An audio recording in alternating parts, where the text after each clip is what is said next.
nekk à la Linguère de Saint-Louis muy toj kenn woowu ko en équipe nationale. surtout il a fallu que mu dem match. joué gul sax match officiel. ñu woo ko équipe nationale.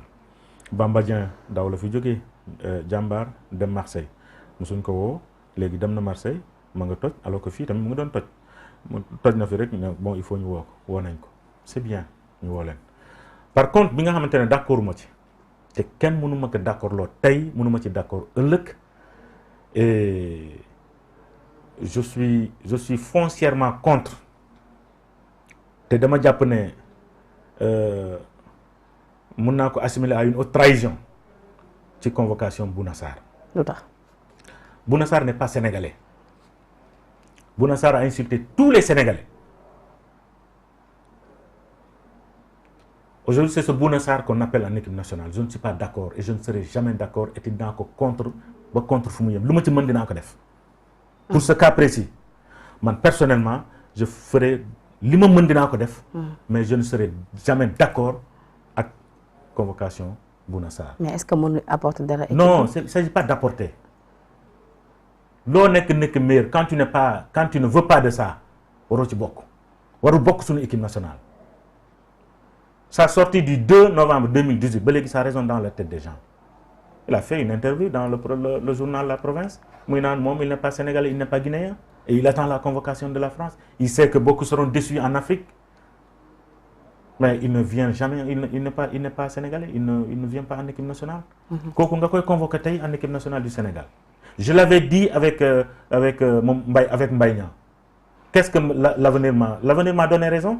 mooy que ne Mbaye Niang dafa gis ne peut-être moromam yi yëpp ñu ngi dem coupe du monde et que moom il n'a pas la chance d'être convoqué en équipe de France. Il a la chance d'être convoqué au Sénégal pour mu participer à la coupe du monde. parce que moom bi muy ñëw avec le Sénégal boobu le Sénégal était presque qualifié. mu ne xaaral j'en profite je vais au Sénégal je vais participer à la coupe du monde comme sama génération bi nga xamante ne ñu ngi équipe de France man tamit ma dem bokk coupe d'Afrique coupe du monde. ensuite ma dem coupe d'Afrique bi ñu jógee foofu qu'est-ce qui s'est passé est-ce que gisaan nga fi Mbaye Niang gisaatu fi Mbaye Niang des fois moom mooy def ni il vient jamais en équipe. c'est-à-dire à chaque fois moom Aliou Cissé dañuy gis ni dafay focus bu baax ci joueurs binationaux yi au détriment des joueurs du foot local. oui c'est pas méchant on prend toujours les meilleurs. quelque fois mënti nekk quand tu es sénégalais tu es sénégalais. mais fii am nañ fi vraiment ay joueurs de qualité boo duggee ay Casa Sport. oui par exemple si on prend le cas de Bouna Sarr. Bouna Sarr le jeune Baldé de Teungueth FC. mais moom premier match contre le Congo woowu koon presque moom moo ci wax moom moo ne Muntari Baldé ci la defee bi mu defee listam 2 jours après il convoque Muntari Baldé et c'est ce qui s'est passé également ci liste bi ça veut dire tout simplement franchement d'abord mon problème c'est la convocation de Bouna Sarr c'est-à-dire Penda yow xamoo amertume bi ma am ci non ni nga koy waxee ni moom ñu ngi koy sentir xam nga def ma metti xam nga il faut être fier d'être de ton pays. Il faut être fier d'être sénégalais lui il était fier d'être français. Il était fier d'être français bi mu koy wax il était fier d'être français parce que mu ngi toj Marseille yaakaar na ne non buntu France ubbeeku na pour mu dem équipe nationale donc lu France dem gongo Sénégal nga ne non doo sénégalais. léegi ba foofu tawee ñu woo. ba foofu kiiwee mu tëg ko mu jógee fa mu dem Bayern. Sénégal deuxième option il ne joue plus. voilà et Aliou Cissé aussi dafa mel ni y a quelque chose. Qu'est-ce qui se passe? Est-ce que c'est parce que il n'a pas de latéral que moo tax mu convoqué Bouna Sarr? Je dis non, il y a quelque chose. Qu'est-ce qu'il y a? loolu mooy wax ji. Qu'est-ce qu'il y a selon toi? Je ne sais pas. Apparemment c'est quelqu'un qui veut chercher un temps de jeu à Bouna Sarr. Bouna Sarr ne joue pas. Bouna Sarr ne joue pas avec Bayern. Et on a l'habitude de voir que souvent dans les équipes nationales, quand un joueur est brillant dans son club, forcément il sera la même chose. Il sera mieux traité. Bu ñëwee équipe nationale bu defee ay match, il sera mieux traité dans son club. ñun waruñu dugg ci loolu. Mais avec liste de 25 joueurs bi lee jàpp ngeen Sénégal am na chance de remporter match bi contre Namibie. Non xam nga Sénégal. ñun on est trop c'est-à-dire dañoo doylu quoi. Sénégal le problème du Sénégal c'est pas des qualifications non. Sénégal yow tey bu ñu la joxee nga qualifié da nga ni j'ai atteint mes objectifs. dëggoo li ma la wax. yow bu ñu la jox yéeg da ngay qualifier c'est-à-dire problème du qualification dafa am réew yoo xamante ne qualification nokkatul qualification dafa mel ni nga ne France qualifié coupe du monde wala nga ne Argentine qualifié coupe du monde loolu nga xalaat yooyu bañ bés buñ qualifié wul dootu coupe du monde du am. ay Brésil qualifié wul Argentine qualifié wul France qualifié wul ça veut dire que coupe du monde boobu du am. donc c'est la même chose pour le Sénégal Sénégal tey weesu nañ foofu fi ñu toll mooy dans la compétition maintenant ce qui va se passer. surtout et foofu la ñu xaar toujours l'équipe nationale du Sénégal foofu la ñu xaar nos techniciens. et je reviens ci li ma doon wax très souvent toujours depuis que Aliou Cissé est là 2 ans après j'ai toujours dit que Aliou Cissé mii mënul yóbbu équipe bi fi nga xamante ne fa lañ bëgg. te ñu ngi ko prolonger li nga xamante ni moo di contrat am. c'est ce qui est je suis d'accord pour ñu prolonger mais la ma option ba ma waxoon.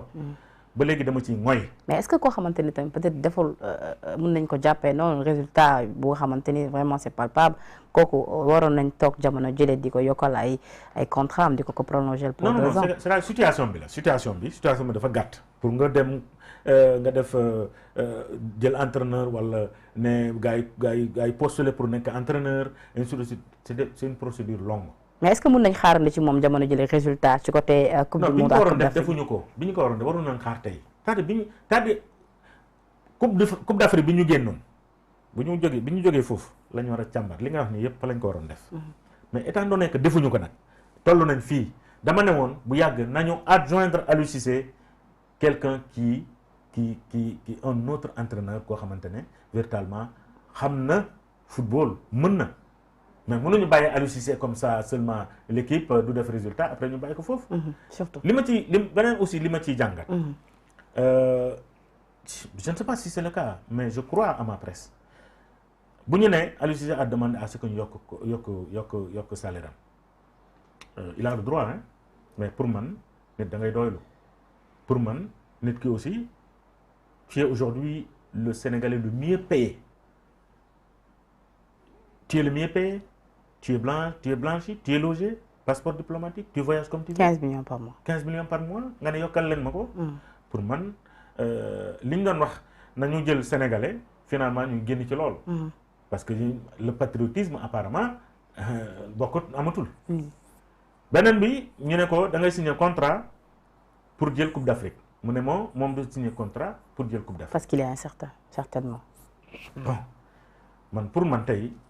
entraîneur bu taxaw tey ci équipe nationale bu Sénégal ñu ne la signer le contrat et le contrat c'est remporter la coupe d'Afrique boo ko nangul pour man bokkatoo. donc ça moi c'est pour man c'est bokkatoo boo mënul signer contrat boobu remporter la coupe d'Afrique nga ne doo signer contrat boobu yow munoo jël kii boobu pour man demal. kon yow jàpp nga ne jamono ji problème bi Aliou Cissé bokk na ci problème football.